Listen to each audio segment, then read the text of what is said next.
And with these words, I welcome you all to our aptly themed panel, harnessing the platform of women leaders to create a sea of success for women in Africa.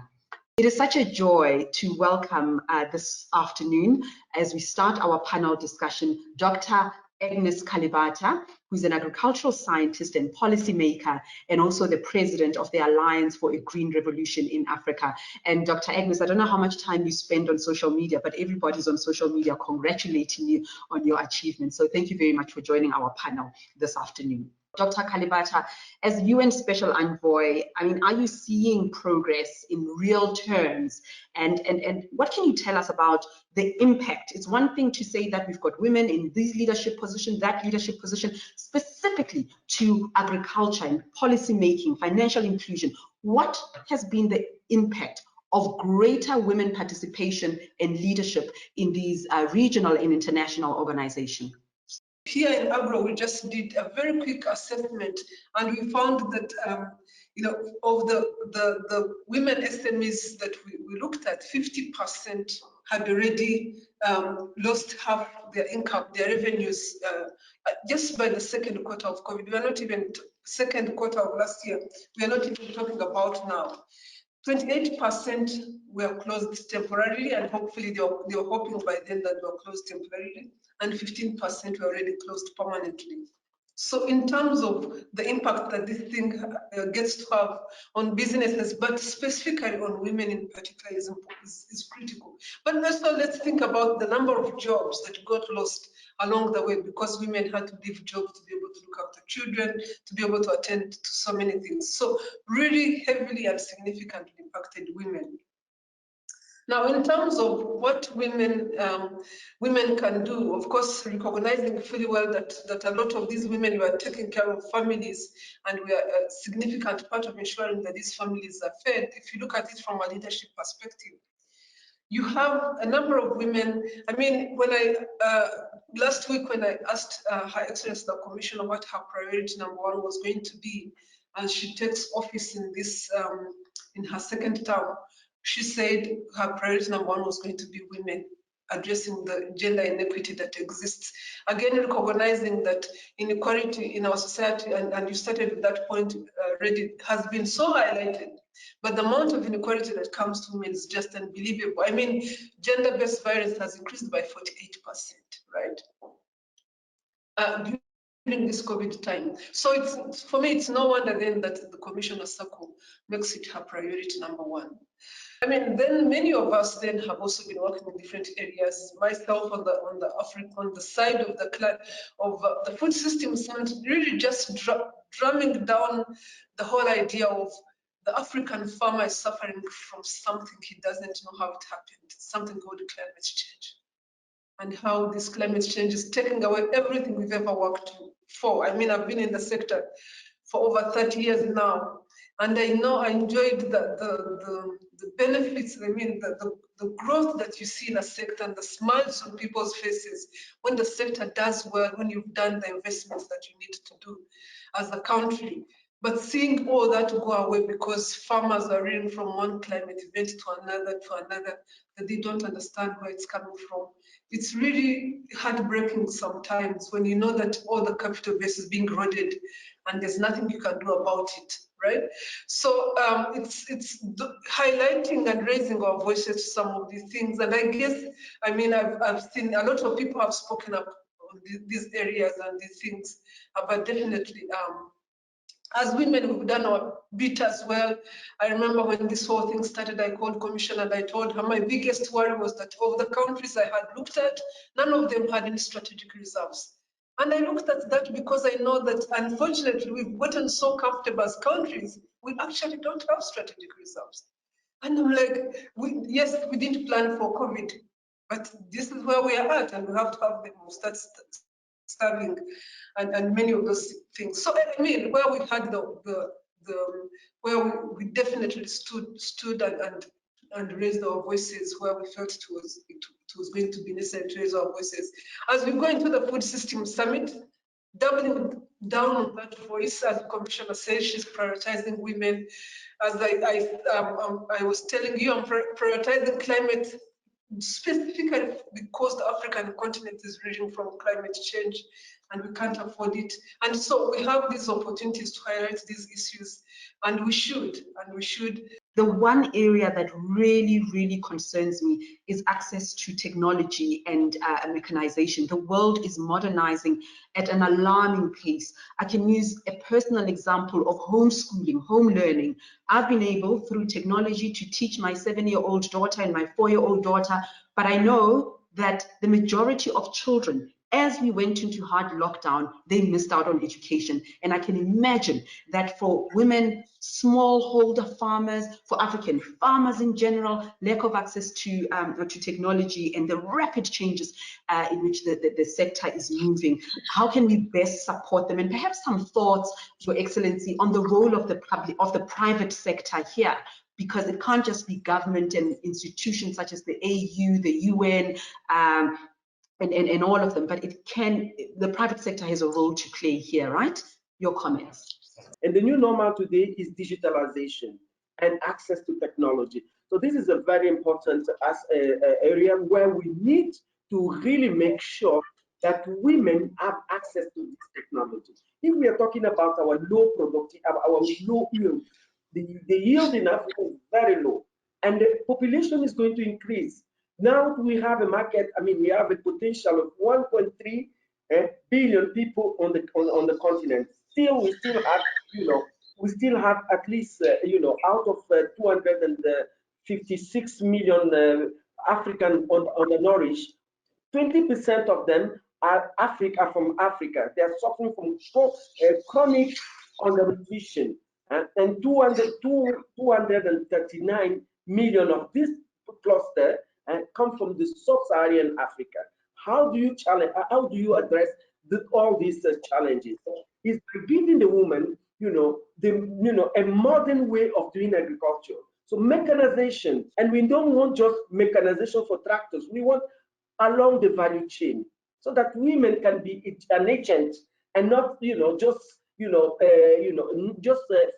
labor force in agriculture sector. We want them to create their own SMEs, because they are very important actor. It's been proved, everything is well documented, the statistics about what women do. And we know that what women, in terms of statistics, because women contribute a lot in agriculture, through substantial, but it is not recorded in the GDP, the effort of women. When you look at the informal sector, majority of them are women, but the government, ministries of planning, they don't plan that one, and that's where I want to target.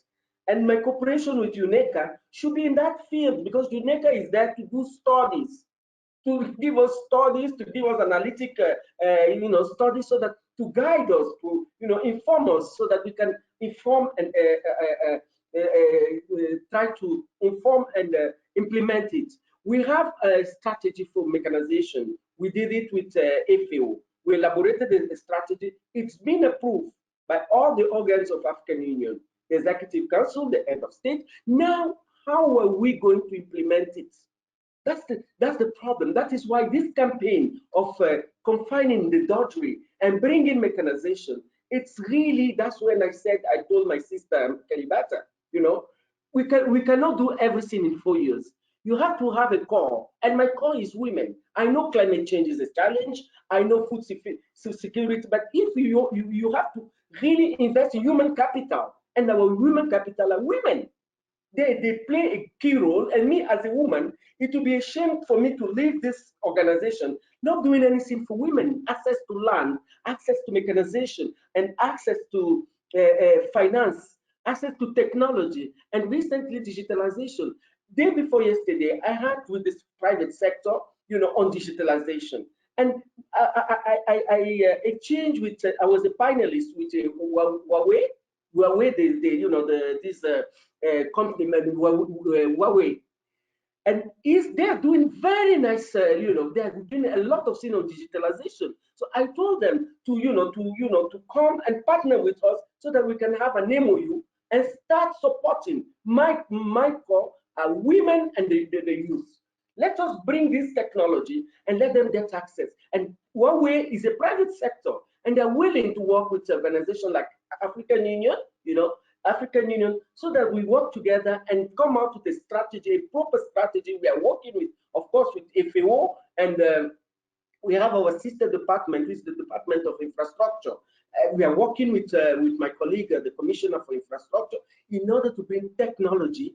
And also we have the Department of Science and Technology, the other commissioner. We are all working together to give access, that technology access to our farmers, our smallholder farmers. Dr. Agnes, just on that same point, because we may even create new inequalities by making technology inaccessible. And in answering that question, perhaps answer my follow-up one as well, that we talk all the time that women are producing food, women are running efficient businesses, but there's a challenge of scaling up. In what practical ways can a small-scale women farmers and entrepreneurs be supported to scale up and ensure sustainability using technology? But from an agricultural perspective, in terms of how women can be more productive and really have meaningful businesses in agriculture, I mean, there are a number of things we can talk about, but if I start just from a primary production perspective, where you want to have enough yields, if you're farming, better farm profitably, farm as a business, right? And the scale sometimes doesn't matter. At nearly any scale, you can farm profitably, but it will take technology, right? It will take you having access to good seed. It will take you having access to good fertilizers. It will take you having access to knowledge. Knowledge is probably one of the most important as well, and it's not guaranteed. So the mechanization that you talked about, depending on the scale of what you're talking about, definitely mechanization is a solution, not just to reduce labor, but also to increase productivity. Sometimes we don't look at it from that perspective. You can only farm so much, right? You can only till the surface, but with the tractor, you definitely go deep enough to be able to allow the ground to give you more. So we definitely deny ourselves that type of yield when we don't do that. So what we've been doing as AGRA is we've been working really on the side of ensuring that this type of seeds or crop varieties that can increase the yields are available in local farming environments. And we actually also try to push them, right? Sometimes you have them available in a locality, but you also try to push and go to areas where the people live, but these businesses are not there. So creating businesses in the farming environment is probably one of the most important things. The SMEs, the business environment that helps the farmer have access to a good seed when he needs a good seed, have access to fertilizers when he needs fertilizers. We call it actually having choices. Use a tractor if he needs to use a tractor or she needs to use a tractor.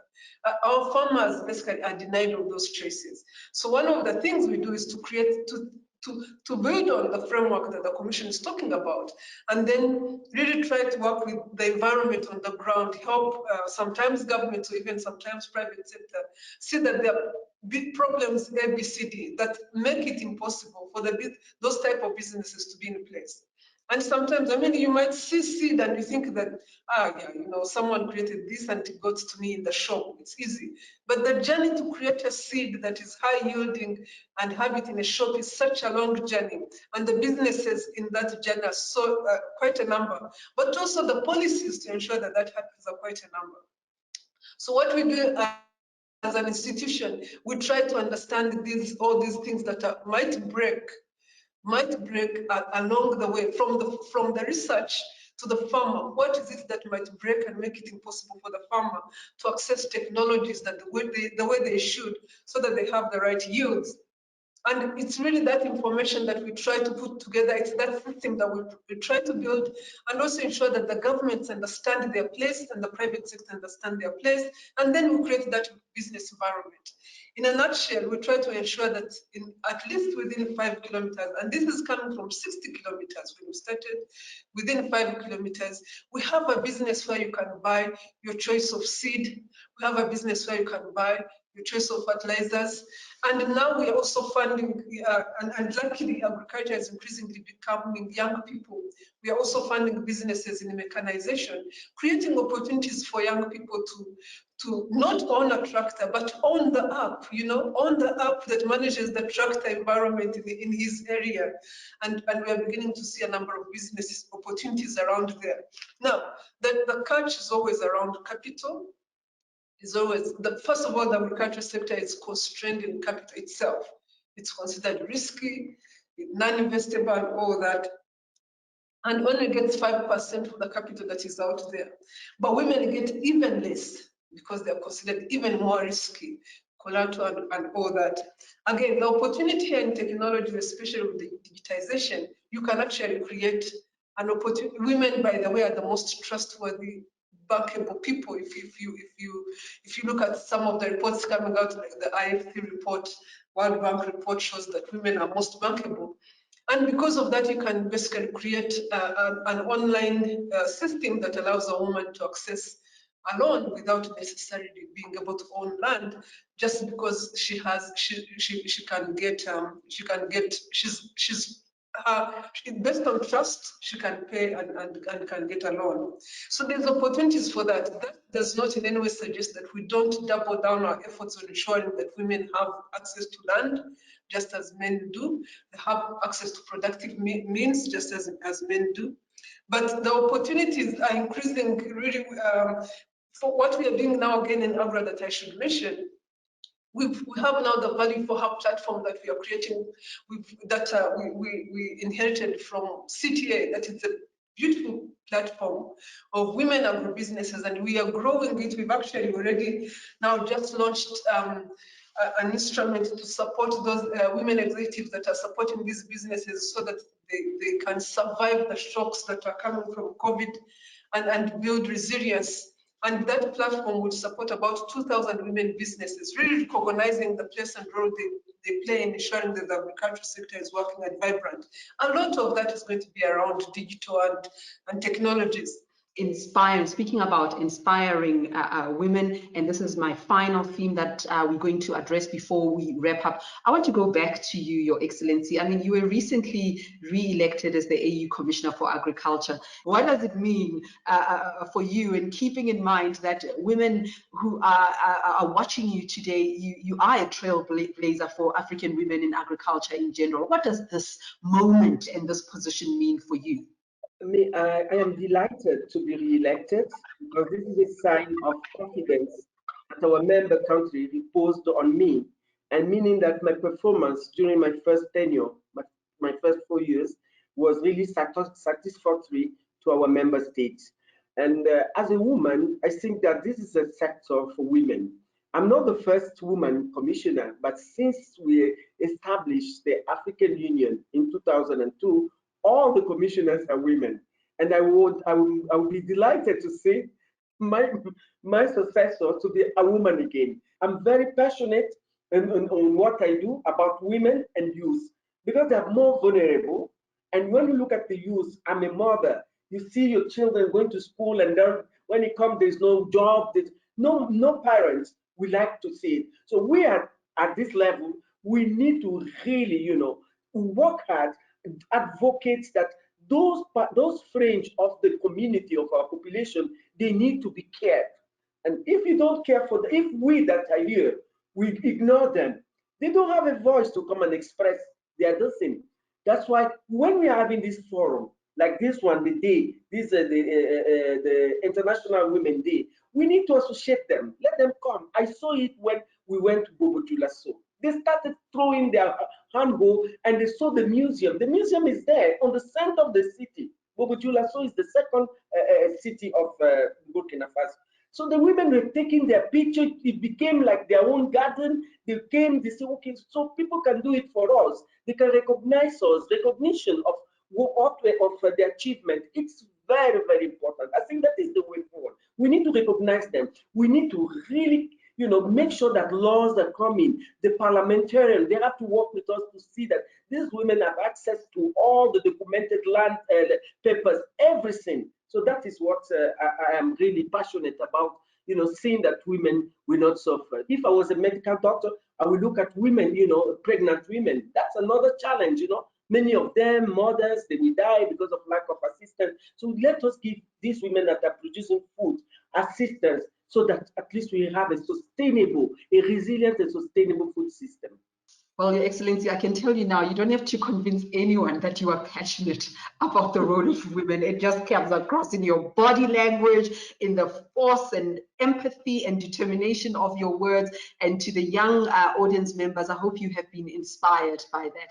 Now, when we started earlier, I said that Dr. Agnes Kalibata has just been recognized, and I saw some commentary on Twitter. In case some of you are wondering what I was talking about, the African Leadership magazine has named her as the African Climate Champion of the year 2020 in recognition of her relentless contributions towards changing the continent's food security and agriculture narrative. Now, Dr. Kalibata, often young people think that life is overwhelming, that the obstacles cannot be overcome, and they often react with such surprise when they hear about their role models' journey.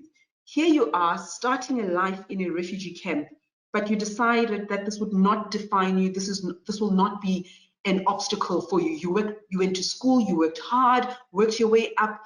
I mean, what does it feel like being where you are now, considering this significant historical journey and your humble beginnings, actually?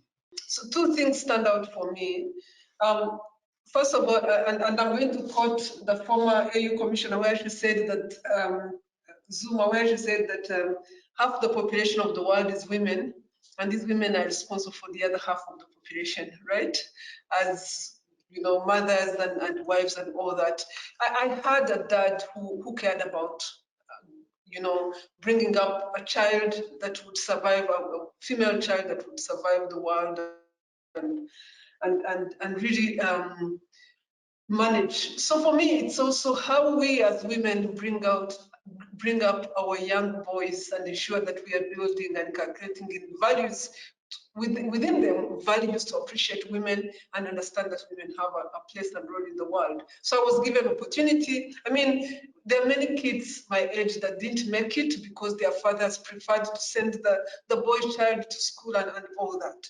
So I was really, really lucky that I had a parent that was focused on that. Second, a lot of what happened was, some of it was, chance. You get a scholarship here, you keep moving, especially because you have that momentum coming from behind. My dad's pushing me, your community is pushing me, and all that. I think for me, then, it's recognizing, once I went into the science world, it's recognizing the potential and power of science and how it can help change communities, especially in really not in rocket science kind of ways, but really simple science that could change, that has been around for some time, that can change people's lives. And then you see, like, for you, it's like the aha moment, the fact that there's something out there that can help change other people's lives, and you just go after it with everything you have because you know what that type of life is like. So for me, knowing that there's a whole lot of people that live in that life, and knowing that you've actually been exposed to that aha moment, that you can help pass it around to other people, that it is within your means to be able to help other people experience that moment, it's really empowering and uplifting. But you must care enough, right? You must care enough, you must go after it enough. I mean, like you were telling the commissioner, you must be passionate, you care about something enough, then you go after it with everything you have, So I think there's no magic. We are always looking for magic bullets, solutions, or whatever. There's no magic. You just find that space and work hard, and really also do it because you care about the other people. It's not. I really do very little because it's going to fulfill me or give me whatever. No, sometimes I even get very surprised that when I'm getting an award or whatever, I get very surprised. I didn't get out to do that. I got out to do my job because I care about it enough. So I just wanted to really say that, find that place that you care about enough and give it everything, but also make sure that it's that place that gives value to other people, especially because our continent needs that. We have a continent that needs people to care enough to be able to give back. Well, I've loved moderating this aptly themed panel, harnessing the platform of women leaders to create a sea of success for women in Africa.